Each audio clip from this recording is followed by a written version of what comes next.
Makinig ka mula umpisa't hanggang dulo. Sa balita't kuwento kami ang totoo. Sa mga update, analysis, walang itulak kabigay sa viewpoint ni Mang Temyo. Bawat bagay ay alamin, mula sa mga balitang sariwa hanggang sa malalim na paliwanag. Reaksyon na nakakaaliw, di ka magugulat maniwala. Mas lamang ang may alam nakakaaliw. Masaya sumama ka sa The Viewpoint. Ang kaalaman ay nasa palad mo na The Viewpoint, ang programang maasahan. Tamang analisis, walang kasinungalingan. Pupugin ang iyong kaalaman at magmatako. The Viewpoint, di Mang Temyo may aral na makupulot.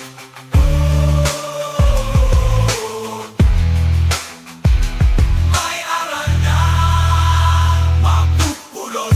Manatili sa unahan, huwag kang aatras. Mga usapang seryoso, magreaksyon maangas. Sumali sa usapan, ang iyong boses ibahagi. Inspirasyon at impormasyon, puro tama walang mali.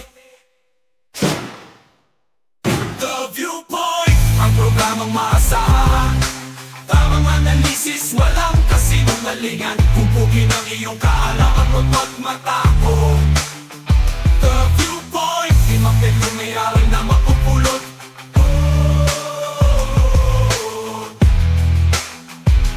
May aral na makupulot.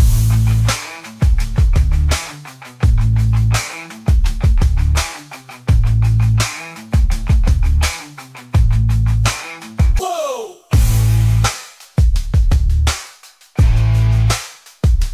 Whoa! The Viewpoint, ang programang maasahan. Tamang analisis, walang kasinungalingan. Pupugin ang iyong kaalaman at magmatako. The Viewpoint, di Mang Temyo may aral na makupulot.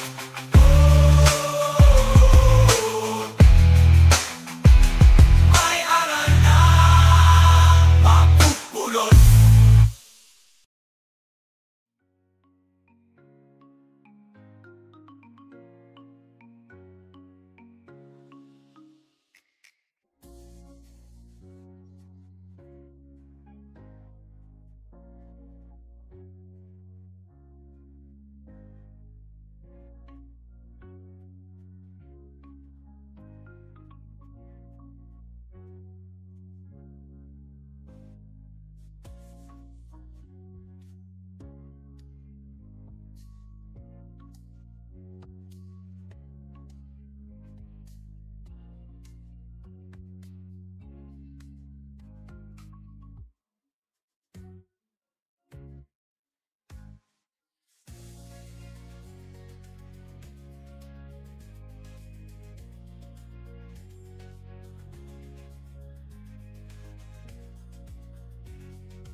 Hello, hello, hello.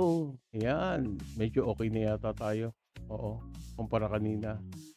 Pasensya na guys ha, we have to restart. Kasi, oo, medyo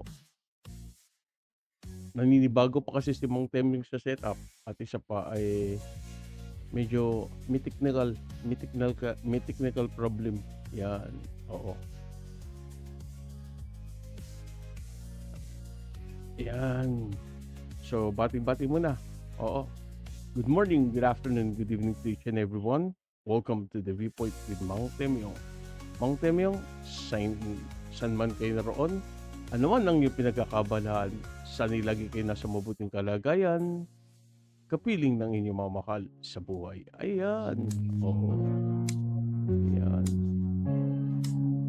Kamusta na ang lahat? Ayan. Sana ay okay lang tayo ha. Sana ay lagi tayong okay. Yan. Malakas sa background ko. Yan. Yan. Pasensya na guys ha. Medyo naninibago. Oo. At nakakapanibago. Oo. Aha. So, kamusta ang lahat? Yan. Bati-bati muna tayo. No? Batiin natin yung Ilan ba nandito? Ilan ba nandito? Check nga natin. Ilan ba nandito? 4 million in the house. Ayan. Oo. Hello sa inyo ha. Magandang tanghali. Ayan. Kay Head Baker Garlic at kay Shandil Cabana. Hello. Ayan. Hello. Ayan. Oo.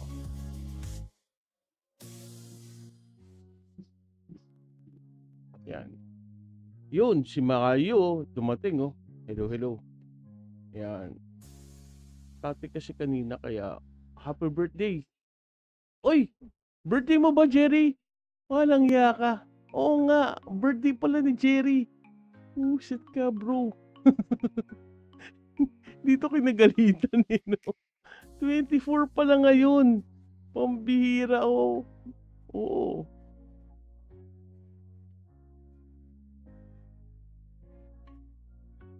Happy birthday sa akin from my brother from another mother kay Journey to Bashing. Yan. Oo. Pambihira, kausap lang kita kanina eh. Hindi ka malalang salita. Oo. Happy birthday ah. Happy birthday bro. My brother in Christ. Yan.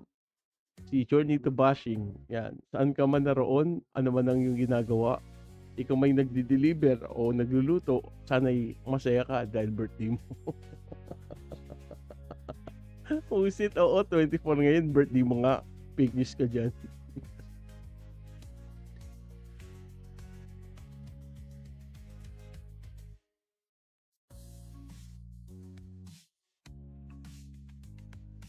Ayan. Happy birthday. Happy birthday. Gusto mo ba, bro, gusto mo bang kumanta ako para sa'yo? Para lang sa'yo. Kakanta ko. Gusto mo ba? Gusto mo ba? Gusto mo ba? O mag-LS na lang ako.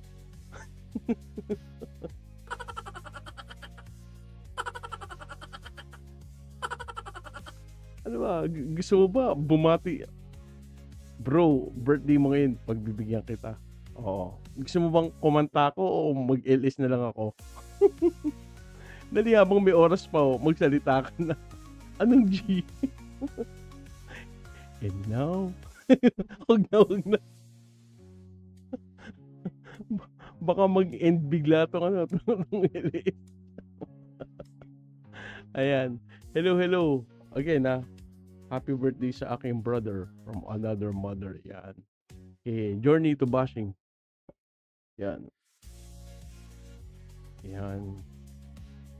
Happy birthday sa iyo, bro. Yan. Salamat na maraming sa lahat. Alam niyo po si Jerry. Napunta kay Jerry yung LS.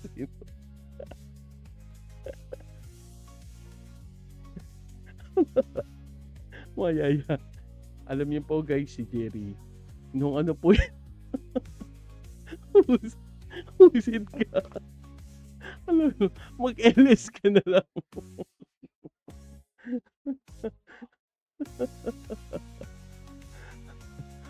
Teka Mari, binibigyan ko ng magandang intro si Jerry. Nako ba? Binibigyan ko ng magandang intro si Jerry. Ano ka ba?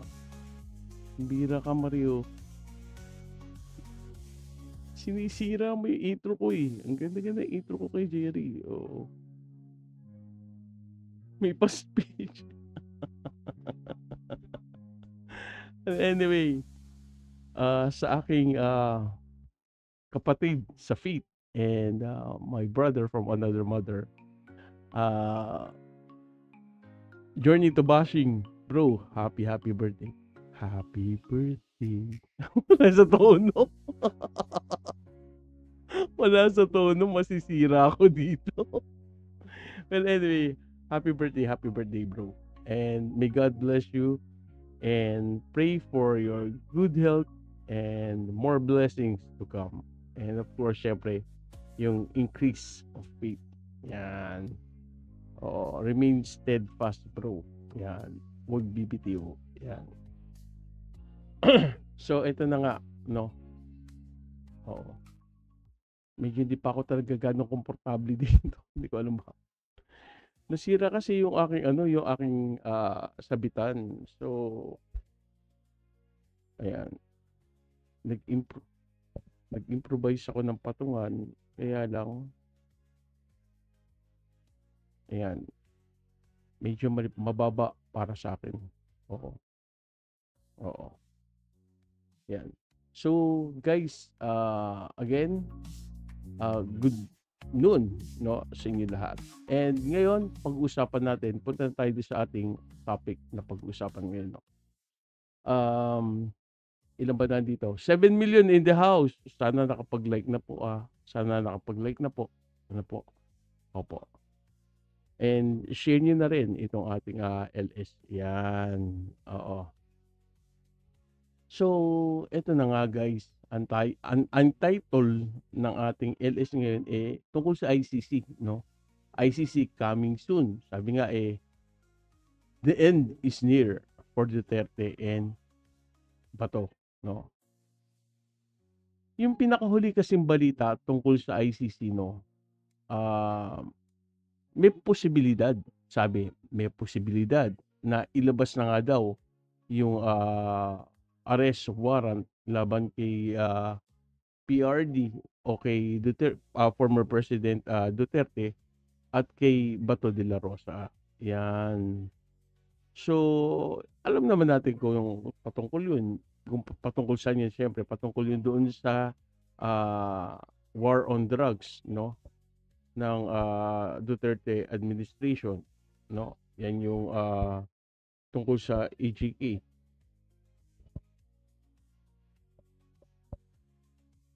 'yan.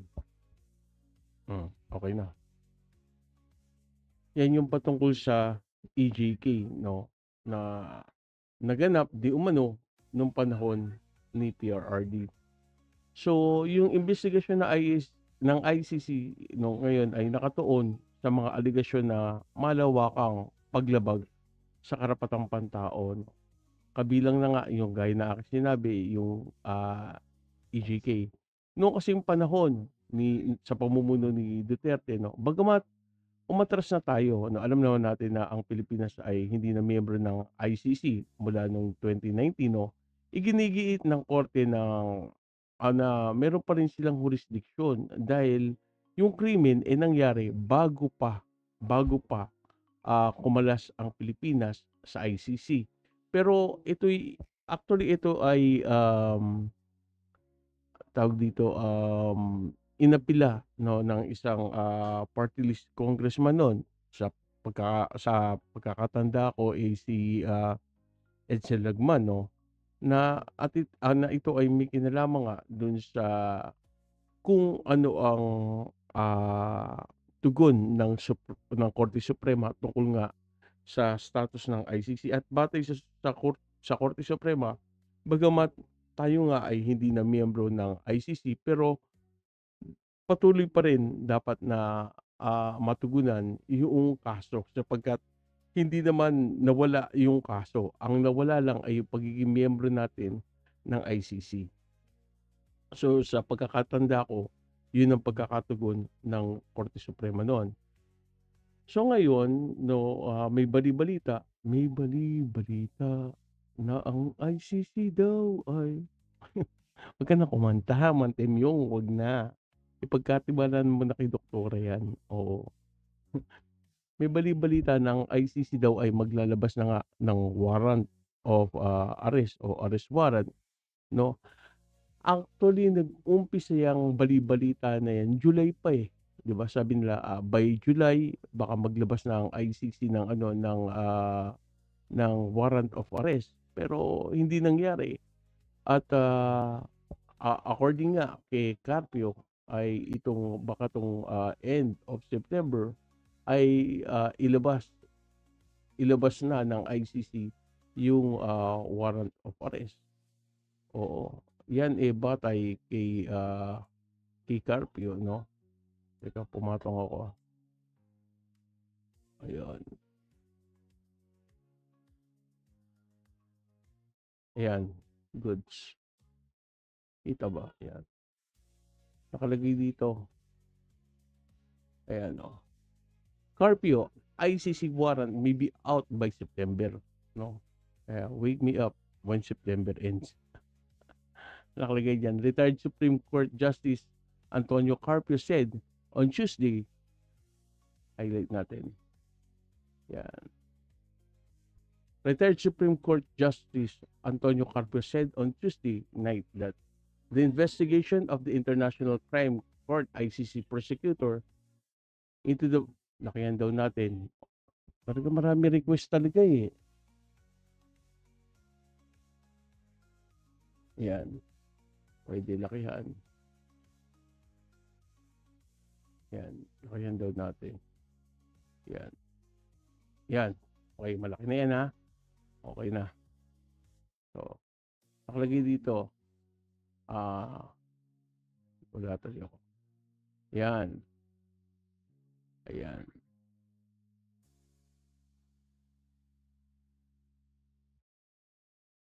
Nakalagay dito.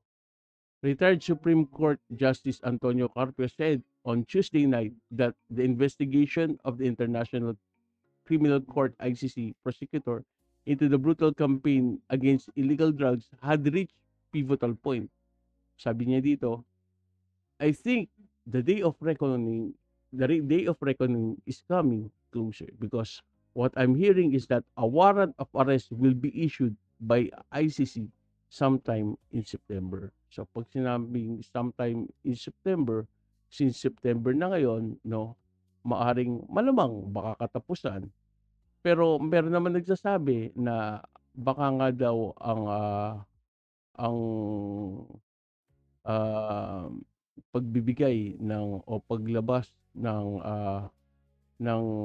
warrant of arrest, no, ay maaring mangyari sa katapusan ng taong ito, maybe November, maybe December, no, alin sa dalawang buwan na yun. Pero ang tiyak daw ay lalabas na ang ICC warrant of arrest. Sabi nga ni former Chief Justice Associate Chief Justice Carpio, the day of reckoning, no, is coming, no. So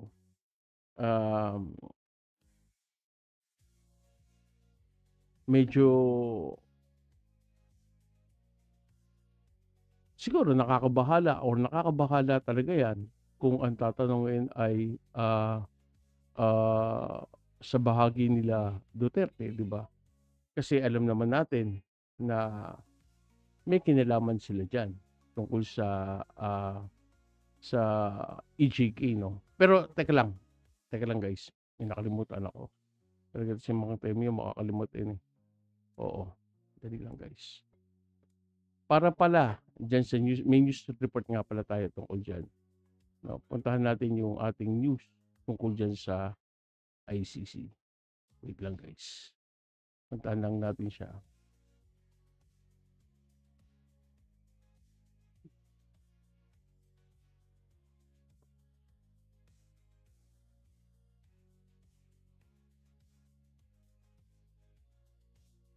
Nadidinig niyo ba? Posible raw ilabas ng Makarang hindi Dali lang. Ano nangyayari sa akin? Yan. So, let's go. raw ilabas ng International Criminal Court ang warrant of arrest laban sa mga sospek sa war on drugs Duterte. Ayon kay Bayan Muna Chairperson Nery Colmenares na tumayuring abogado ng mga biktima ng extrajudicial killings, ilalabas ang warrant bago magtapos ang taon, kabilang ang warrant para kay dating Pangulong Rodrigo Duterte. Patapos na raw ang investigasyon ng ICC sa mga pagpatay sa kasagsagan ng kampanya laban sa iligal na droga. Isa rin sa nadidiin sa war on drugs si Senador Bato de la Rosa na PNP chief noong panahon ng Administrasyong Duterte. Ilang mambabatas ang nanawagan sa senador na humarap sa ICC kaugnay sa mga EJK. So yan, no, confirm na maglalabas na ng warrant of arrest at posible Posible nga, ang sabi kanina ni Carpio ay baka by the end of September or within September. Ang sabi naman sa balita, posible na baka by end of this year. Posible ba na may bago na namang ilalabas sila Maharlika against PBBM? Posible yan. Di ba? Lagi naman tuwing may issue tungkol sa ICC, may issue din silang bagong nilalabas, di ba? Oo, lagi naman ganun ang mga trabaho nila Hindi na bagong bagay yun, di ba? Yan hindi na kakaiba para sa atin. Hindi na natin ikinagugulat yan. Ganyan, expected yan. Kapag bumabangon yung issue tungkol sa ICC, nandyan din sila. Diba? Hindi rin naman sila magpapatalo. Oo. Kailangan sila rin, no? May issue rin silang ilalabas. Ano kala nyo? ICC lang? Hindi pwede, kami rin. Pero, kung iisipin natin, no, sabi nga nila, parang medyo napabilis yata yung paglabas ng warrant. Diba? Kasi kung iisipin natin, meron silang imbitasyon kay Bato tsaka kay Albayalde, di ba? Na ang sabi nga, kung matatandaan nyo, ang sabi nga ni Solicitor General Guevara no, na kasi nagkaroon pa ng kaguluhan nun dahil ang inisip nila aarestuhin si Bato, si Duterte at si Albayalde. Ang sabi ni Solgen, hindi. Kaya meron silang ganon, no? May summon or subpoena na pinadala ay para anyayahan sila na magpaliwanag, ipaliwanag yung kanilang side tungkol din sa nangyaring di umanong EJK nga. Kasi ang perception ng lahat, no, ikukulong na si Bato at sabi ni Guevara, hindi. Ang sabi nga ng dihig, kung hindi sila maidadala doon, edi dito lang sa Pilipinas gawin yung pag-investigate, no? I-deputize nila ang Solgen or sino man sa ahensya ng gobyerno na maaring mag-interview, magkandak ng interview kay Bato at kay Albayalde, pero tumanggi si Guevara, di ba? Sabi nga niya yung status ko, no, tungkol sa hindi pagpa-participate ng Pilipinas patungkol diyan sa issue ni Duterte at tungkol diyan sa EJK nananatili, no. Kung ano yung sinabi ni PBBM noon ay nananatili hanggang ngayon. Malaya ang ICC na mag-imbestiga, pero kailanman ay hindi makikipagtulungan ang Pilipinas sa kanila. Oo, predictable talaga.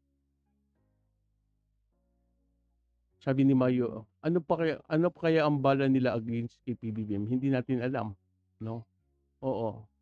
Hindi natin alam kung ano yung maaring lang yan. Pero eto nga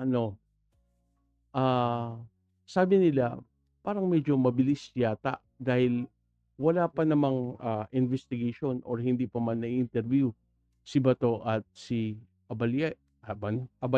I forgot. Ano talaga ako sa pangalan niya. Yung former PNP chief na lang. I forgot. Kahit sana yung first name, may magbigay ng first name niya. Medyo nagtatang twist ako dun sa Nagtatang twist ako dun sa apelyido niya Albayalde.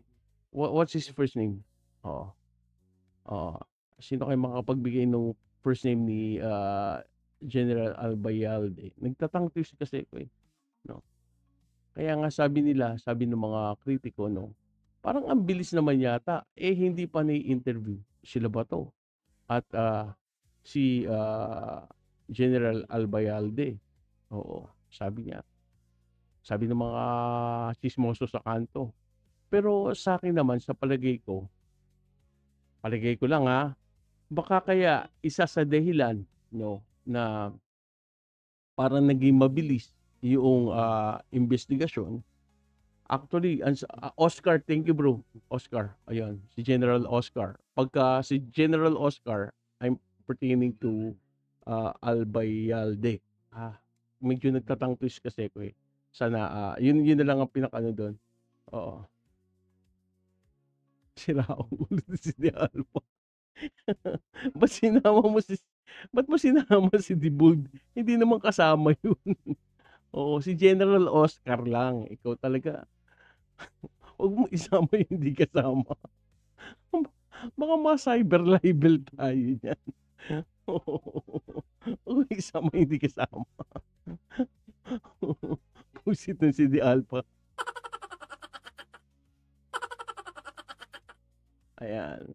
So sa akin naman, sa palagay ko, no, balik tayo, no, baka kaya ganon, no, hindi kaya may mga ilang tao din ang ICC na nag-o-observe sa nangyayari sa Quadcom ngayon.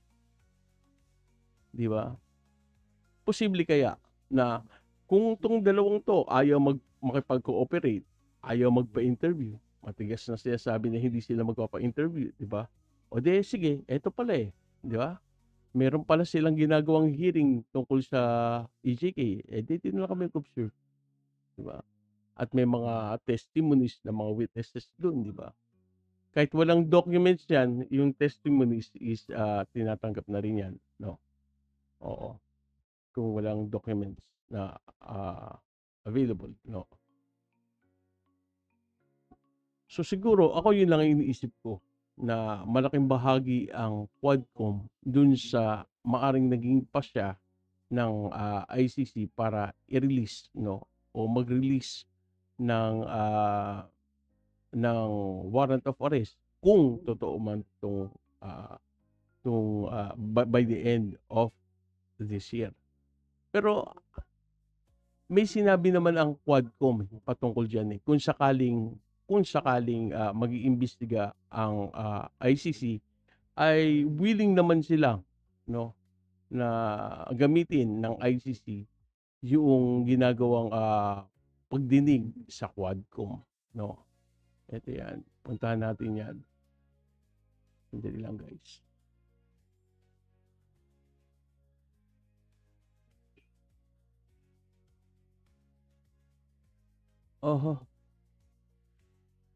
Hindi ko alam kung alin na nagkakaproblema. Yung aking connection or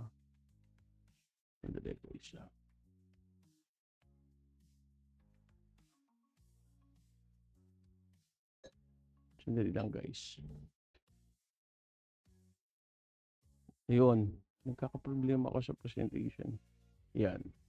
Sabi diyan sa balita, no, House Quadcom, ICC can use testimonies in hearing for drug war probe. Yan. So, para sa Quadcom, no, pinapahintulutan nila na magamit yung mga testimony na ginawa ng mga witnesses diyan. Ayoko i-play yung video kasi baka ma-copyright din tayo ng EBS, no?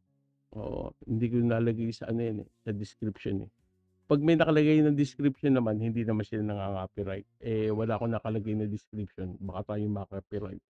So, based diyan sa balitang 'yan, nagsalita din naman si Representative Is Barbers. Ang sabi niya, pwede namang gamitin, no, ng ICC yung mga testimonies dito sa ginagawa naming inquiry, no. Pero hindi kami ang magbibigay sa kanila. Hindi kami ang magsasubmit sa kanila. Kasi nagme-maintain pa rin tayo na hindi tayo makikipag-cooperate. But kung sila ang pupunta dito at hihingin nila, then, di ba? Bibigay natin. Pero yung sabihin na tayo ang mag-take ng initiative para ibigay sa kanila yun at ipasa, sabi ni Is Barbers, hindi natin gagawin yun. Sila ang pumunta dito, sila ang humingi, ibibigay natin. Pero yun tayo ang magpapasa o mag-i-initiate, ay hindi po pwede. Alam niyo bakit napakahalaga or very vital sa ICC itong nangyayari ngayon sa Quadcom? Bakit napaka-importante at very vital yung mga testimonies na pinapahayag dito? Kasi ito yung maaari nilang maidagdag na ebidensya na maaring totoo. Hindi ko muna inano kasi siyempre it's up to the ICC and 'di ba? Wala pa namang tahasang naipo-prove, no. Maaring magamit ito ng ICC, no, na added evidence, no, laban dun sa kanilang sa pagbuo ng kanilang kaso laban kay PRD at kay Bato. Ang isa sa pupwedeng pinakamatindi nila diyan na pupwedeng mailink si PRD ay yung nangyaring testimony ni Garma, 'di ba? Si Garma, siya yung may malaking kinalaman, 'di ba? Hindi ba nag-ano? Ayun, kala ko hindi nagpalit eh. Ang bagal lang talaga ng internet. Ayun. So si Garma, no, alam naman natin na ito ang nagko-connect, no, sa lahat dun sa nangyaring pagpatay dun sa tatlong Chinese, no, sa loob ng bilangguan. Siguro puntahan natin to para maging mas malinaw yung ating usapan.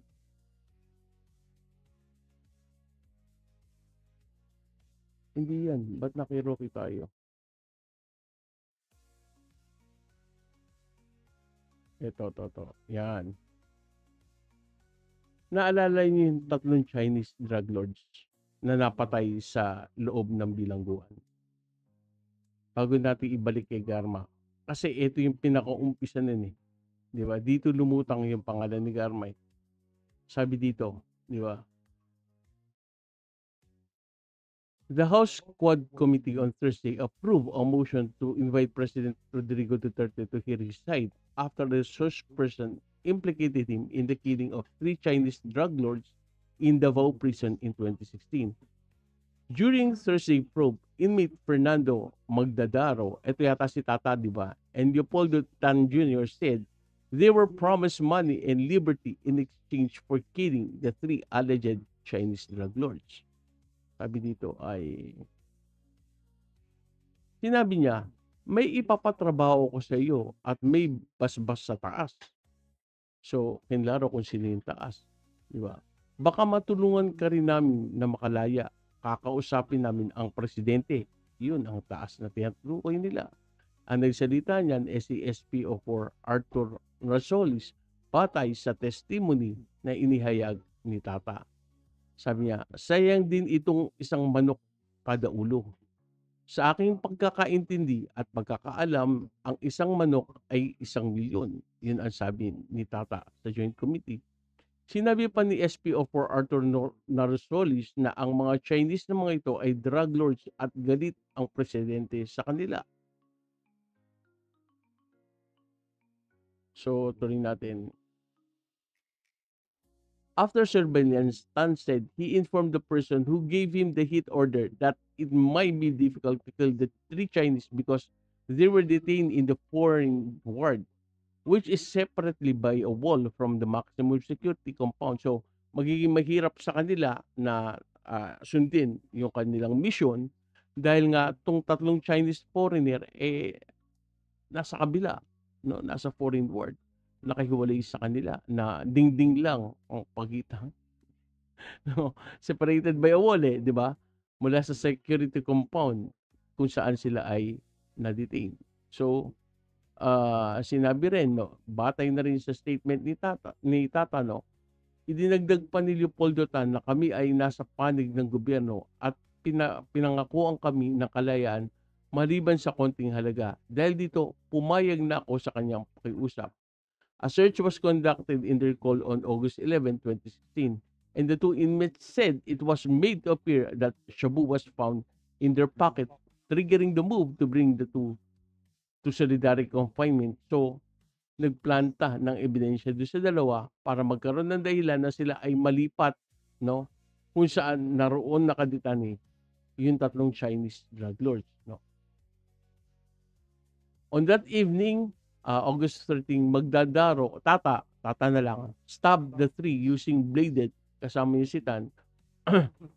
Tata and Tan stabbed the three using bladed weapons supposedly provided to them by the cell mayor. After the three Chinese were killed, Tan said he heard the officer in charge of the facility who went to cell talk to a person over the phone. Habang naglalakad kami papuntang investigation section, tumunog ang cellphone ni Superintendent Padilla. Nadinig ko na sinabi nung tumawag kay Superintendent Padilla, "Congrats, Superintendent Padilla, job well done." Pero grabe yung ginawang dinuguan. Alam ko na ang kausap ni Padilla ay si President Duterte dahil pamilyar ko ang boses niya. Medyo seryosong sinabi mo at hindi, iba na pala yung so dito, isa ito sa maaring magamit ng ICC sapagkat ito'y direktang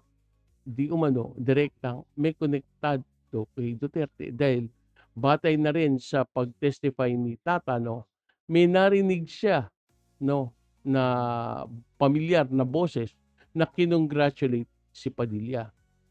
At nung nag-testify si Padilla, di ba? Hello, Priscilla.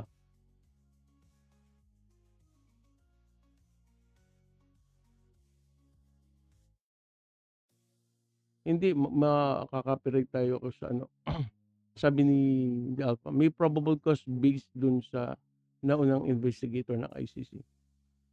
Dito direktang na-link ni Tata si Duterte na di umano umorder nung pagtapos dun sa tatlong Chinese, At ito naman ay kinorroborate ni Padilla, di ba? Sabi ni Padilla na si PRRD nga inakausap niya, di ba? Pero though play safe yung kanyang pagsagot, maliwanag na sinabi ni wala dito yun sinabi ni Padilla na si PRRD nga yun nakausap niya. Ngayon balik tayo kay Garma, di ba? Si Garma ang isa sa tinuturo nila na nag-orchestrate or naging nagplano ng lahat. Kaya nga sabi ko, ito'y based dun sa sa Quadcom hearing. Kaya nga sabi ko before, hindi ko inakala na babae pala si Garma. Akala ko lalaki. Di ba? Yung pala babae. At ito po ang pahayag niya, di ba? Sabi ni Garma, I can go straight to Duterte. Pwede daw siyang dumiretso kay Duterte. Di ba? Sabi niya dito, former Police Colonel Roina Garma has admitted that she can directly visit former President Rodrigo Duterte when he was in Malacanang by going through Senator Bongo, who was then special assistant to the President. At the Quadcom committee hearing on Thursday, Antipolo 2nd District Rep Romeo Acop was asking for Police Colonel and National Police Commission Edilberto Leonardo and other police officials as to whom is the PNP executive closest to. Tuloy lang natin With Leonardo and Police Brigadier Noel Sandoval saying that it is former PNP chief and now Senator Ronaldo De La Rosa Acop. A former Brigadier General himself said that he heard rumors that there is another cop closer to Duterte's ears. I believe otherwise, Colonel. You know why? Narinig ko minsan yung sinabi ng Mato de la Rosa na meron pang isang opisyal na mas malapit sa tenga ni former President Rodrigo Duterte. Hindi mo ba narinig yon? Kasi sinabi talaga ni Senator Bato yon. There is somebody in the PNP who is nearer the ears of the President. Hindi siya nagbanggit ng pangalan pero merong alingas-ngas kung sino yon. Acop then turned to Garma asking if it is true that he can go straight to Duterte and disregard her superior. Madam Garma, you have always denied na close ka sa presidente, pero there have been reports na ikaw nakakadiretso dun sa Malacanang basta dumaan kay Senator Bongo. Sabi pa si Bongo dito. Sabi niya, yes, Your Honor. So ang tanong ngayon ng karamihan sa aking mga kasamahan kanina, sino po ang mas malakas kay presidente sa inyong tatlo? Senator De La Rosa, Leonardo, Colonel Garma? Siguro yung mga tao na present ngayon, nanonood ngayon, kayo na po ang bahalang mag-determine kung sino po ang mas malakas. Kasi sa akin, meron po akong sariling panukala o pag-iisip kung sino ako fired back. Garma, who also served as general manager of PCSO, was invited by the Quadcom committee because she was linked to the killings of 3 Chinese national detained at the Davao prison and penal farm in August 2016. So nakikita nyo na yung linking, nakikita nyo na yung mga connection na mga pangyayari tungkol sa nangyari sa Chinese, di ba? At dito, patay din sa investigasyon, ay umamin si Garma na totoong nakakalapit siya kay PRRD. Now, the question is,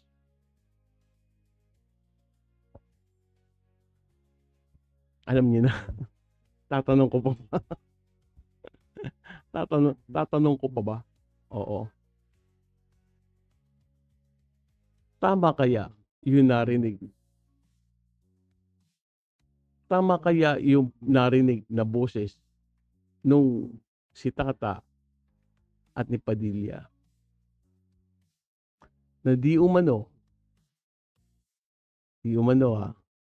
si PRD nga ang may utos na papatay yung tatlong incheck. Di umano that's just an allegations, di ba?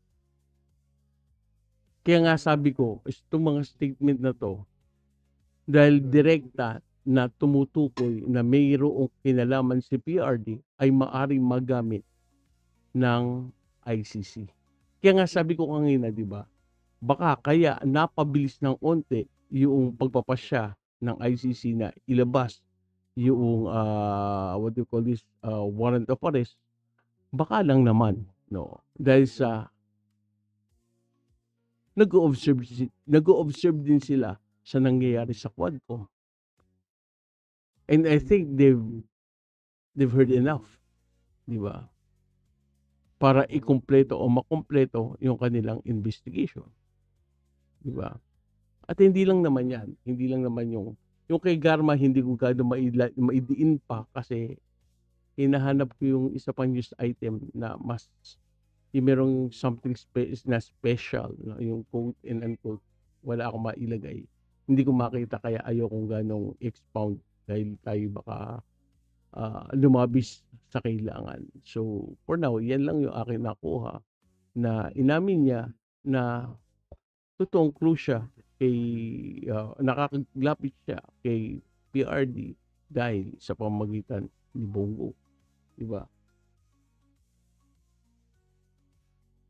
Sabi ni Journey, speculative para sa akin yung boses sa cellphone.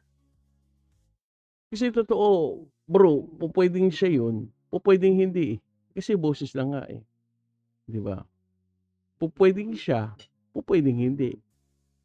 Dahil ilang bang tao ang pwedeng magkakaboses?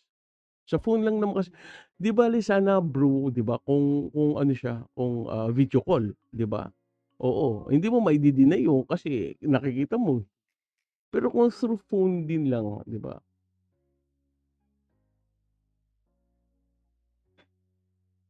Sabi ni Johnny, they need something more concrete to be FPRD. Yeah. Pero sabi ko nga pwede nilang magamit o pwede magamit ito ng ICC, 'di ba? As an additional evidence. No. Ngayon, it's up to them kung paano nila iimbestigahan to go deeper, no, para ma-determine if yun nga ay voice talaga ni PRD or not. For now, tinatanggap pansamantala based dun sa mga witnesses, no, na si PRD yun based sa mga witnesses, pero hindi naman pa kasi sila nako-cross-examine dahil hindi naman kasi yan korte, di ba? Mas maganda kung lalo pang mapapalalim yung kasi ako man yung pahayag ni Anong pangalan nun? Padilla, 'di ba? Ang pahayag kasi niya dun is nung tinanong siya, hindi ko nakuha kasi isang news item mas kumpleto yun, eh. Tinanong siya na kung si PR doon, 'di ba? 'Di nag-congratulate sa kanya, 'di ba, na kaso grabe ginawa niyong dinuguan, something to that effect, 'no? Ang sabi niya, oo, sa palagay ko or parang may sinabi siyang term, eh, nakalimutan ko, eh. Parang kaya ang sabi ko, eh, nung una kong pinlay yun, eh, sinabi ko, eh, sobrang playing safe naman nito sa pagsagot niya, 'di ba? Hindi niya sabihin, "Oo, si PRD yan."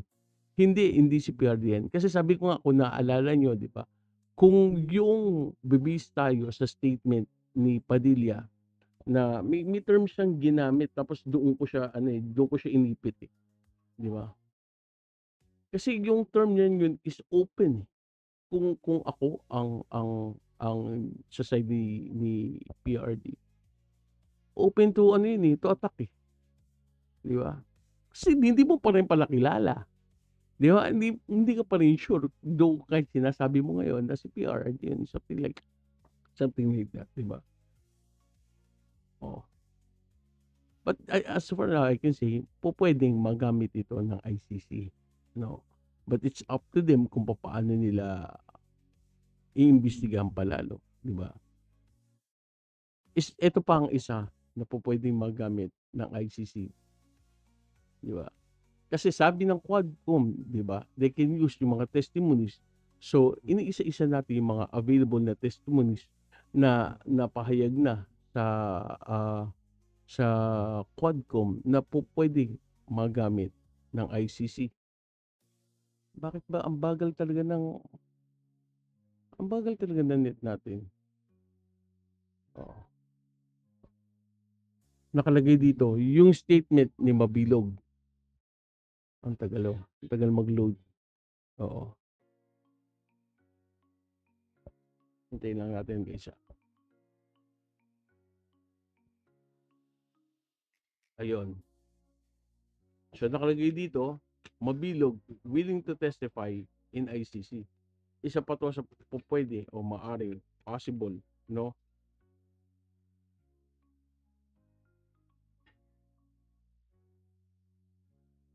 Hindi lang guys, uminom lang akong tubig. Sabi dito ni Mabilog,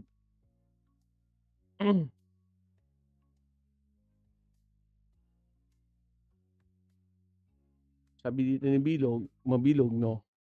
Mabilog willing to testify in ICC.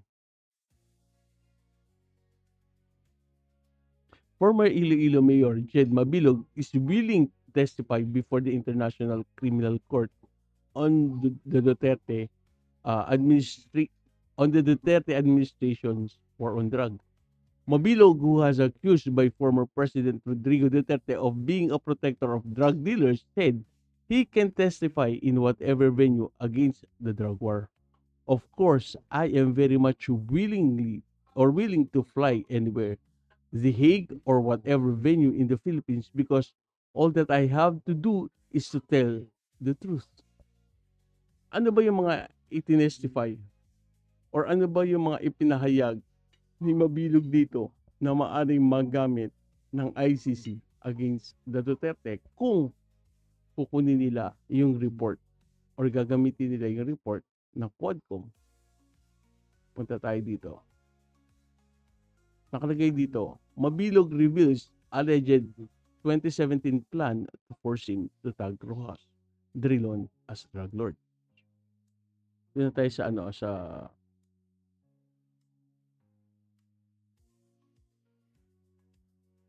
In a speech before the House Quad Committee investigating gambling hubs and illegal drugs, Mabilog recounted the paralyzing terror from the alleged kill plot against him and the supposed scheme to force him to tag the Liberal Party stalwarts in the illegal drugs. Mabilog and his family went to 7-year exile in the United States after he repeatedly received drug accusation from former President Rodrigo Duterte. Sabi dito ni Mabilog, no, Mabilog overcome with emotion recounted that on August 28, 2017, he received unexpected call from PNP Regional Director Bernardo Diaz. Noong 28 ng 2017, ang sabi niya, nakatanggap siya ng unexpected call. Kanino galing? Doon sa PNP Regional Director na si Bernardo Diaz na ini-invite siya na makipagkita noon, no? PNP chief pa, dati si Bato de la Rosa sa Camp Crame. Di ba? Yun eh. Di ba? At nung dumating siya sa Ninoy Aquino International Airport nung 29 para umattend ng meeting, no? A PNP colonel allegedly called him in a voice that sent a shiver down my spine, warning him not to go to Camp Crame because my life was in danger. Una, tandaan nyo, may tumawag kay Mabilog na isang regional director, na person of General Diaz, no, na inaanyayahan siyang makipagkita kay PNP Chief Bato de la Rosa, di ba? Saan? Sa Camp Crame. Pero pagkatapos noon, no, nung August 29, nung hapon, may tumawag uli kay Mabilog. Batay ito sa kanya testimonya na isang PNP colonel, no, na di umano tumawag sa kanya, na nagsabi sa kanya na yung kanyang buhay ay nasa panganib. There's a threat in his life. Kaya sabi, huwag siyang pumunta sa Camp Crame. Sabi niya, the fear that had been simmering now erupted. He said his wife Maribik then received a chilling text from a PNP colonel's wife saying, "Do not proceed. There are 20 men surrounding your house, and if you go to Crame, they will kill you." The terror was paralyzing. I could not believe it. My life and my family's life were hanging by a thread. Mabilog previously said he feared for his life as several alleged narco-politicians were killed in police operation under the Duterte administration at the time, including Albuera Leyte Mayor Rolando Espinosa Sr. and Osamis City Mayor Reynaldo Paruhinog. Bakit ba gusto siyang papuntahin sa Camp Crame? Ano ang dahilan? Ito yung kanyang mga accusations, di ba? Noong August 30, sabi ni Mabilog, umalis siya ng bansa at pumunta siya sa Japan for an international conference. Di ba? Pagbalik niya, nakatanggap siya ng message coming from dun sa kung saan sino yung tumawag sa kanya, si General Diaz. Natawagan, binigyan ni number, no? Na turn out na yun numero ni Bato de la Rosa. Sabi ni Mabilog, no, si Bato daw, no, nag-uusap sila sa Bisaya, no, na express his sympathy and supposedly said he knew I was innocent, that I wasn't involved in illegal drugs, and he promised to help. Mabilog said De La Rosa words brought a brief moment of hope. I told him I would finish my work abroad and return to meet him, but he urged me to be careful, repeating his pledge to help. Shortly after the call with De La Rosa, Mabilog said he received a call from another unnamed police general who supposedly told him, "Mayor, do not return. Your life is in danger. The accusation against you are all fabricated, but if you go to Crame, you'll be forced to point fingers to an opposition senator and a former presidential candidate as drug lords," Mabilog said, quoting the police general as saying. At alam naman natin, no, kung sino yung tinutukoy niya. Batay sa pagtatanong sa kanya ni Representative Joseph Stephen Paduano, "If I ask you better, you answer by yes or no. Is it former Senator Mar Rojas? Is it former Senator Drilon? Yes, sir, sabi ni Mabilog. So itong mga testimonies na to, no, ay maaring magamit sa pag-iimbestiga o sa additional evidence ng ICC. Pero etong sinabi ni Mabilog, may sagot si De La Rosa dyan. Ano ang sagot ni De La Rosa?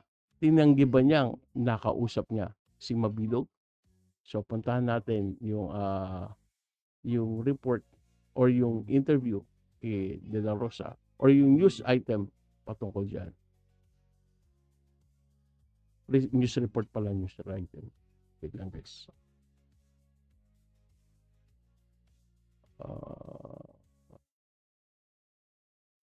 Ang bagal talaga. Ba't dito pumupunta? Wait. Yan. Hindi lang guys. Asan? Ato.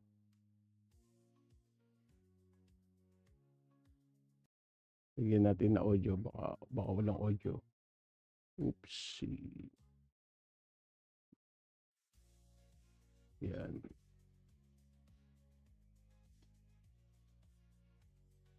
Okay. Pakinggan natin yung sagot ni De La Rosa after ng pag-testify ni Mabilog dyan sa Quadcom.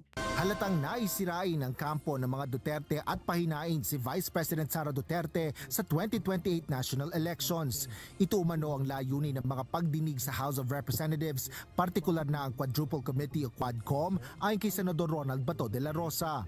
Paliwanag pa ng mambabatas, gusto ni 1st District of Leyte Representative Martin Romualdez na maging Pangulo kaya dinidiin umano siya ng House Speaker. This demolition job para masira kami lahat at mahihina si BP Sara sa 2028. That's purely demolition job. Halata man, ano bang in-age of legislation na makikita mo dyan? Wala man akong nakikita. Matagal na may mga investigasyon na yan. Sa kabila nito, iginiit ng dating Philippine National Police Chief na hindi niya kailangang linawin ang sarili niya sa Quadcom. Dito guys, no, how convenient na ituro agad si Romualdez. Di ba? Na si Martin Romualdez ang may pakana dahil sa para gustong pahinain or sirain or demolition, quote and unquote, demolition job. Di ba? First, akala ko ba hindi tatakbo si Sara? Di ba? Sabi ni Sara hindi siya tatakbo. So, anong demolition job yan naging Sara kung hindi siya tatakbo? Di ba? And to think, bakit agad nakaturo sila kay Romualdez? How convenient, di ba? Oo. Di ba? How convenient na ituro mo agad si Romualdez. Eh sila nga ito nagsasabi na si Romualdez kulelat sa survey. Oh, bakit ka matatakot sa mahina kung talagang tatakbo si Sara sa 2028? Ano ikitakatakot nyo kay Martin? Sabi niyo mahina. Oh, itakot kayo kay Tulfo.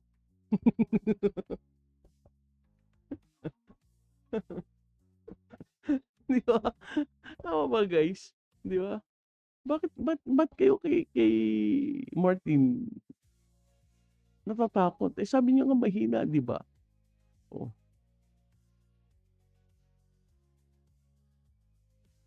Demolition job for Sara. Yun lang ang kaya niyo sabihin. Yun lang ang kaya niyong ipalusot.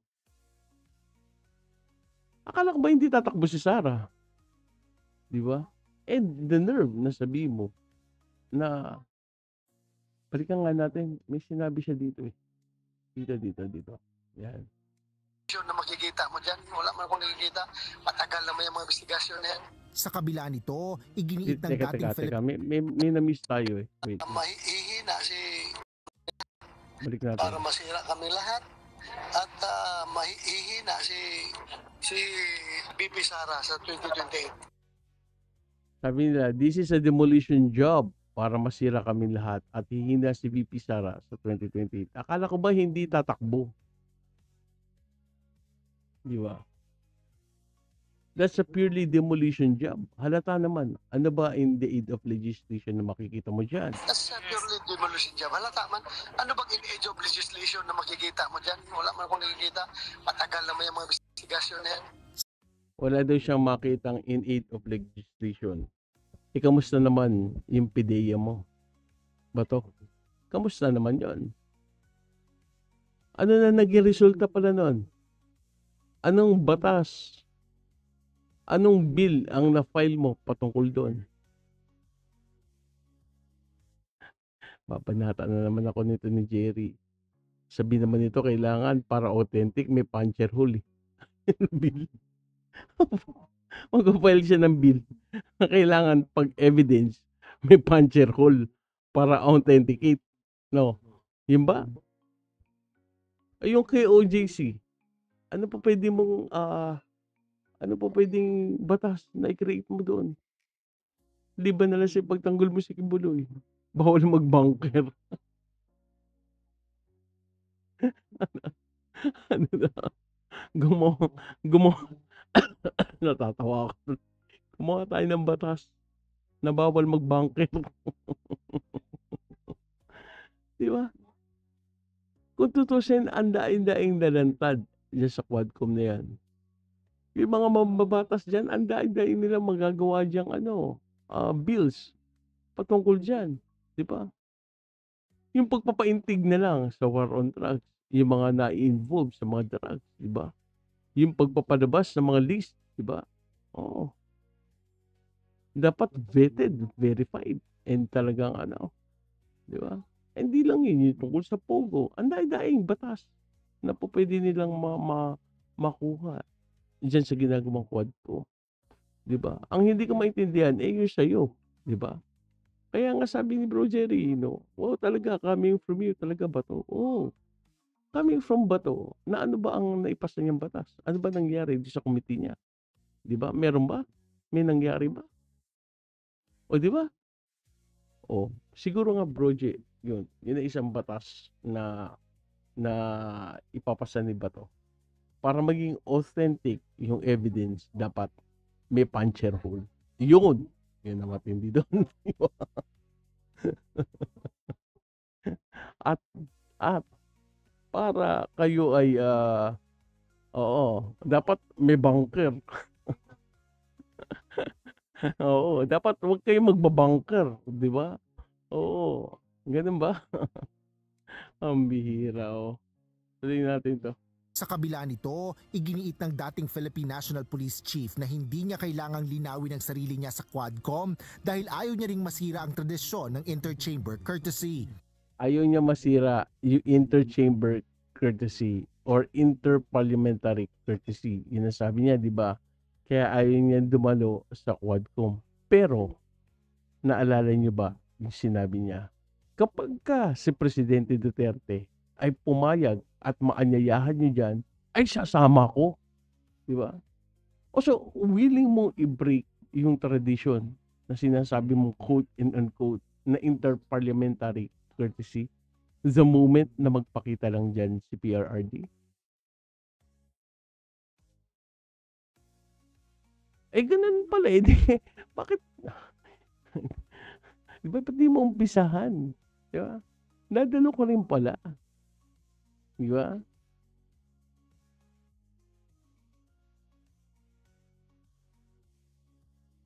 Nakuha niyo yung ibig sabihin, guys. Alang-alang kay Duterte, sisirain niya yon yung interparliamentary courtesy. Diba? Ay, dinadilayo ko ayaw sirain yung interparliamentary courtesy kasi matagal ng tradition yan eh. Diba? Pero sisirain niya yun alang-alang kay PRD. Kaya nga sabi ko, dadalo ka rin pala. Di mauna ka na tapos isunod mo si PRD. Ang dahilan niya doon siya daw kasi ang implementor. So ayaw daw niya madiin si PRRD. Ganun pa. My God. Ko ba to? Ewan ko sa'yo.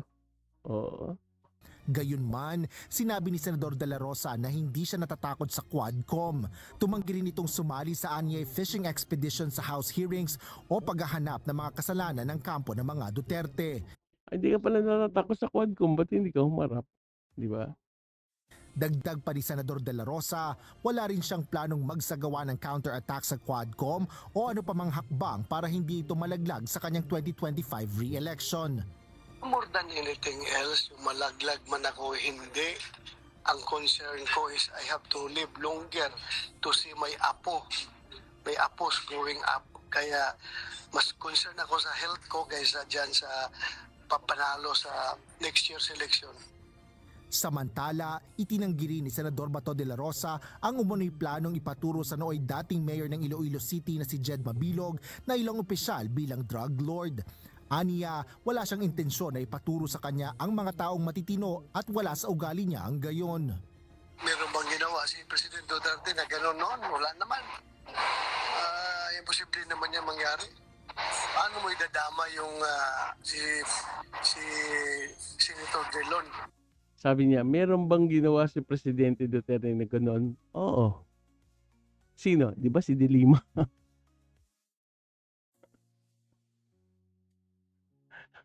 Sabi ni Bro Jerry, fishing expedition coming from Bato. Headbaker, tulugo lang. Di ba? Nagtanong pa siya, meron bang ginawa si Presidente Duterte na gano'n nun? Oo.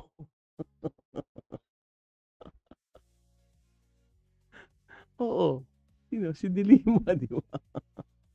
Tsaka si Marujas. Anong basis mo nga kung gusto mo idawit?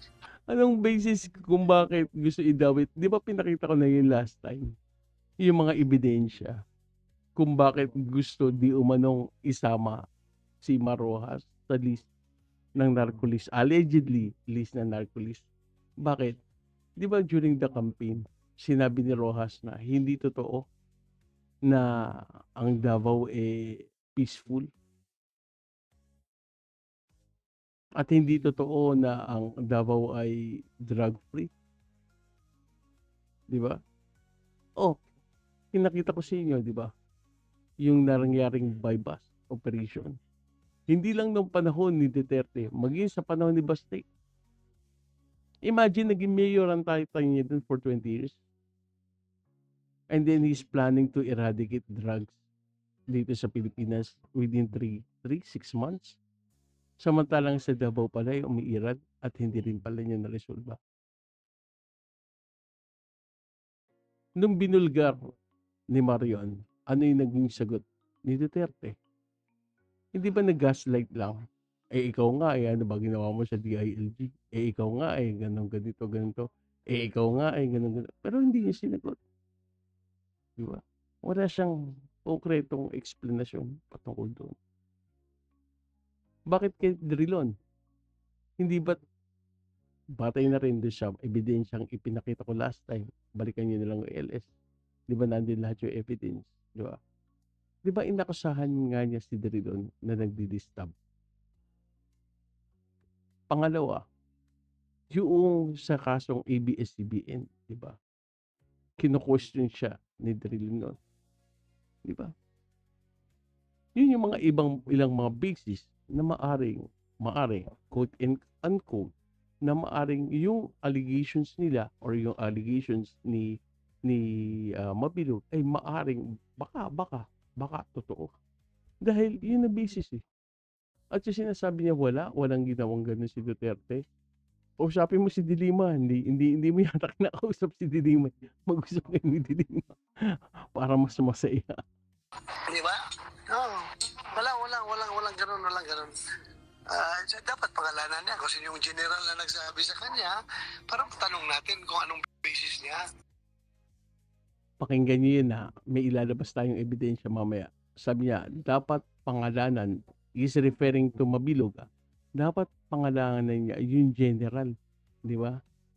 Oo, para daw ma-interview or para parang maimbestigahan, no? Yung basis ng general, bakit sinabi yun?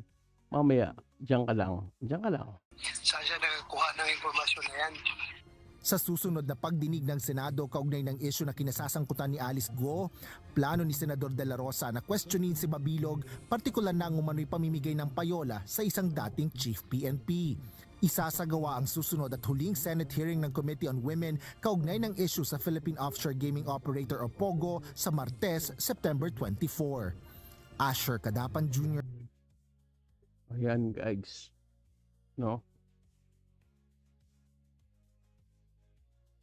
Ayan, yung sagot ni Bato kay Mabilog, di ba? Na yan daw nangyayari sa Quadcom purely demolition job lang. No. Yan ay batay kay Bato. Di ba? Ang sabi nga niya, no, puntahan natin yung news item para mas klaro yung ating pinag-uusapan.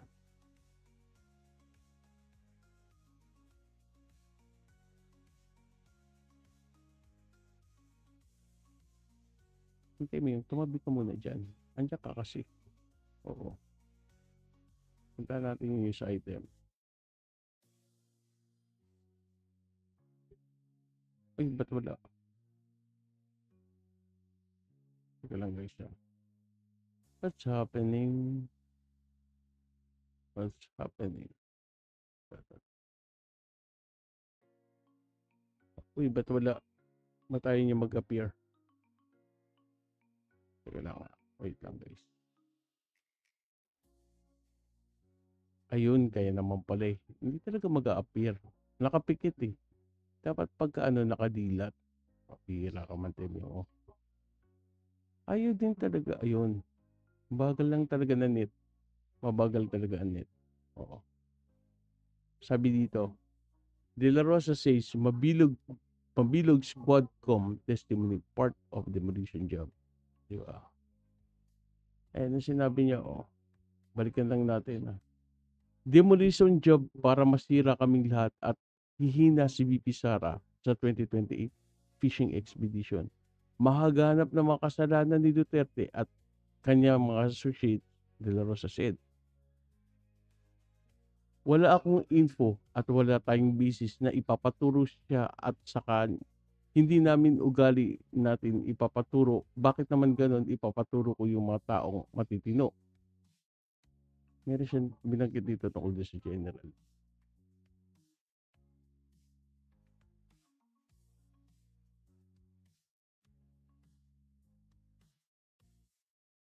Sabi niya, kung takot ka, punta ka dito sa Krami at ako ang bahala sa iyo. Safe ka dito.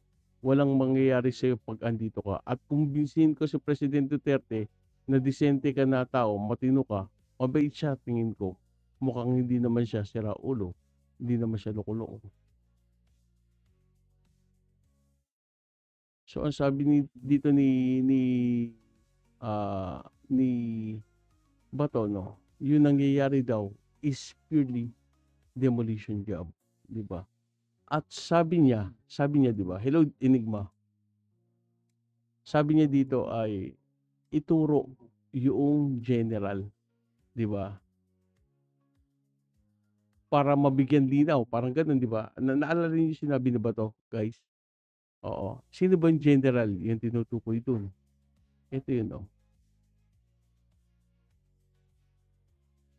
Ayan, Ayan yung general na tinutukoy dyan. Sabi, Kascolan warned Mabilog of plot to link PLP senator to drugs. Diba? Kasi tinatanong ni Dinidir ni Bato, diba? Sino ba? Sino ba yung general na sinasabi mo? Diba? Na nagpapaturo na ilink yung senator sa drugs. Diba? Sino ba yung nag-warn sa'yo na general? Ayan, si Kascolan. Pati kay Abante. Sabi, Kascolan warned Mabilog of plot to link LP senators to drugs. Sa mga tweet, hindi gawa-gawa ng general, yung general, kundi totoong may general na nag-warn kay Mabilog. Diba? Former PNP Chief Camilo Kascolan was the general who warned former Iloilo City Mayor Jed Mabilog to not come home from Japan as his life was in danger, according to a lawmaker. Kascolan also supposedly warned Mabilog that if he comes, you will be forced to tag former Liberal Party Senators Mar Rojas and Franklin Drilon as drug lord. Diba?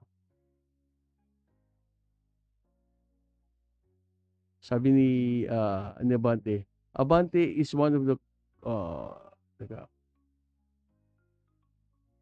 nakalagay dito, I think I am at liberty now to tell that. Ito po si General Cascolan, Abante said. Ito ang tumawag sa kanya upang sabihin sa kanyang, wag kang umuwi sa Pilipinas. Cascolan, however, died in 2023. O, paano yan ba to? Ano mo imbestigahan? Patay na pala to si Cascolan. Di ba? Yun ang nakalulungkot dun eh. Hindi namin pwedeng ipatawag dahil pumanaw na siya. But what is important here is napatunayan ni Mabilo kay Bato na totoong may general na tumawag sa kanya at yun nga ay si Cascolan. And so happen, patay na nga si Cascolan para mag-testify at magpag-corroborate kay Mabilog. Di ba? Dun sa sinasabi ni Bato na yan ay demolition job, may hamon yung mga lawmakers kay Bato eh. Di ba? May hamon ang lawmakers kay Bato. Ano sabi nila? Lawmakers urge Bato de la Rosa to own up to EJK as police chief. Di ba? Oo. In a statement, Representative Paulo Ortega La Union, 1st District, said that De La Rosa should own up to his responsibility as the Philippine National Police PNP chief from 2016 to 2018 and stop pointing fingers at his subordinates. It's the height of cowardice. Don't pass the blame to your subordinate. It all boils down to command responsibility. They were just following orders from the higher ups, which happens to be the PNP under his leadership. The lawmakers added that it is obviously inevitable for De La Rosa to face the consequences of his leadership during the drug war after policemen put their lives on the line following his orders. It is unjust for Senator Bato to now distance himself and let them face the consequences alone. If there is anybody who should face his head-on, it is their commander, not just officers. Tama din naman. Ba? Kung talagang wala kang kasalanan, edi humarap ka sa Quadcom. Sabi mo, hindi ka takot sa Quadcom. Edi humarap ka. Hindi eh. Ginagalang ko yung interparliamentary courtesy. At tradisyon ko. Tradisyon yun. Hindi ko sisirain. Liban na lang pag nandun si Presidente Duterte. Di ba? Parang ganun yung sinabi niya. Dahil sinabi naman niya yung dati. Di ba? Kaya nga, ano ang sinasabi pa ni Akop? Ito yung isang general din. At hamon din niya kay De La Rosa. Akop tells De La Rosa to stop hiding behind Vice President Sara Duterte's skirt.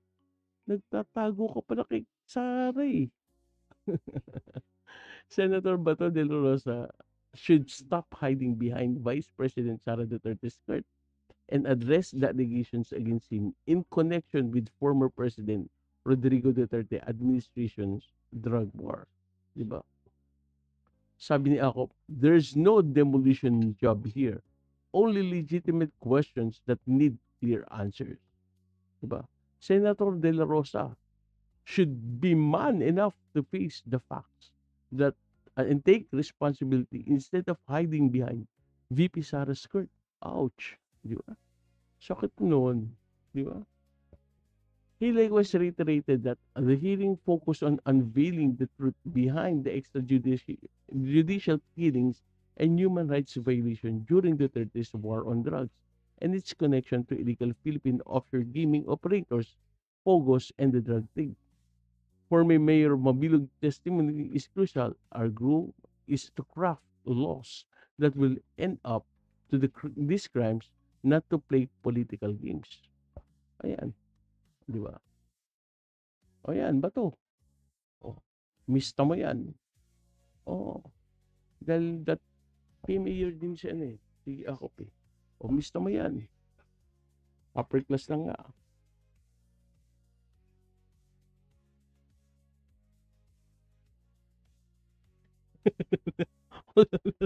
Yaka. Sinabi ko na eh. Busit ka, sinabi ko na eh. Tatanungin mo yan eh. Yung pananahimik mo dyan, Jerry, alam ko may iniisip ka eh. Busit. Sabi niya, na-curious tuloy ako, hypothetically, if umaten si FPRD, na contemptuous ng House of Representatives, sasama kaya si Bato? Bro, 101% sasama yan. Oo. Sasama yan. Eh, iiwan si Duterte, 'di ba? Oo. Kaya nga kung totoo man, no, na malapit na lumabas, malapit na lumabas yung what do you call this? Yung warrant of arrest, no, sa ICC. Sabi nga soon, no, lalabas na yan soon.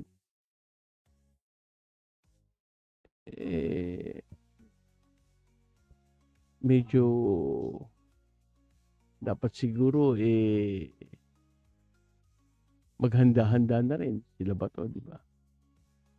Oo, kasi sa akin naman, kung wala naman dapat pangamba, bakit hindi harapin, di ba? Kung inosente naman, di sagutin ang matanong, di ba? Hindi naman kayo ikukulong diyan agad-agad, arestuhin kayo o kulong na agad kayo, di ba? Like, I think like ordinary day in court, no? Hingin at hingin yan yung version nyo, di ba? Aalamin yan, di ba? Sira.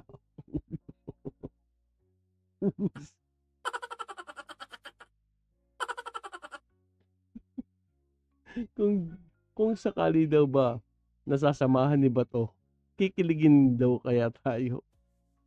Oh no! Pasalamat ka, birthday mo. Busit ka. Di ba? Yun lang yan eh, di ba? We don't know. Soon, di ba? Darating yung ICC. And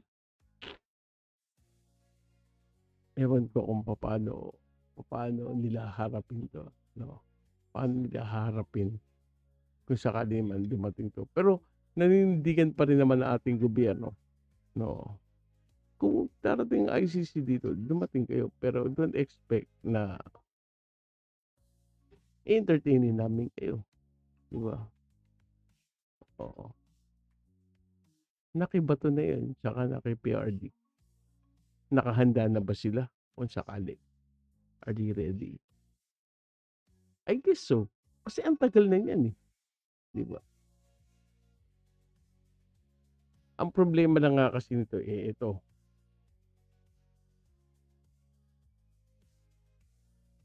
Kapag ka lumulutang yung issue sa ICC, may lumulutang na naman na bagong issue labang sa administrasyon na to. Di ba? Hindi yung bagong bagay sa atin. Alam naman natin ganun lagi ang kalakaran. The question is, ano naman kaya ibabato nila? Di ba?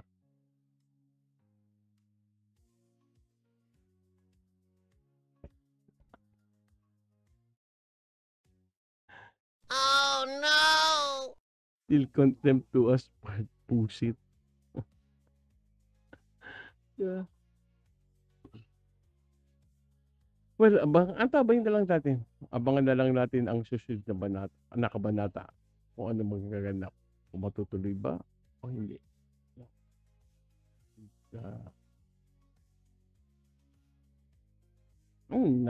Nakilabato yan, di ba?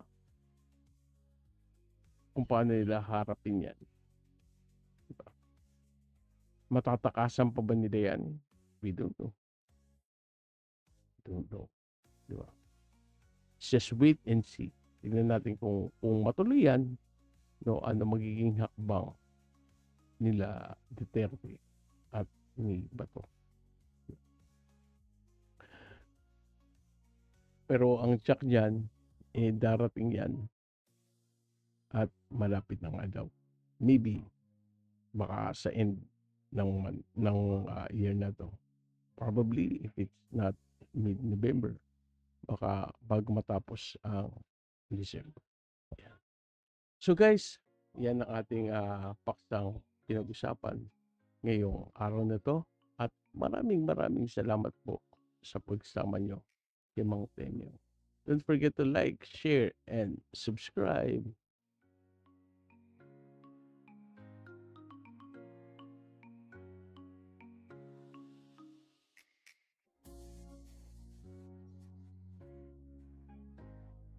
The Viewpoint with Mang Temyong, Dr. Ira Speaks, The Viewpoint with Mang Temyong 2.0, and please don't forget to like, share, and subscribe dito po sa ating munting tahanan, dito po sa ating munting channel.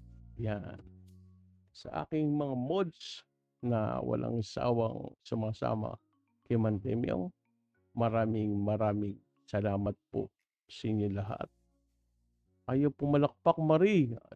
Marie, ayaw pumalakpak. Mabagal lang. Mabagal lang pala. Oo nga rin eh. Hindi ko alam kung saan mo sinindi. Inanap ko kagabi, wala pa eh. Oo. Sa mga solid subscribers, maraming salamat po.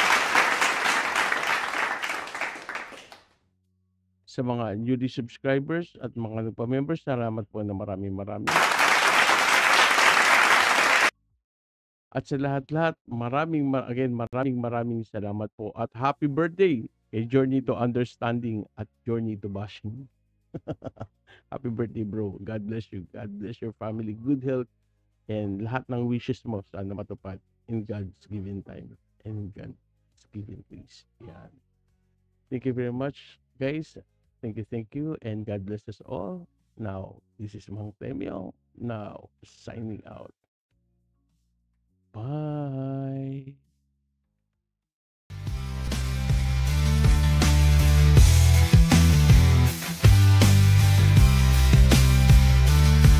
We are pulse, the heartbeat, the beat. What's happening now? From street to elite with Mang Temyong. Take your seat. The viewpoint with knowledge and passion meets.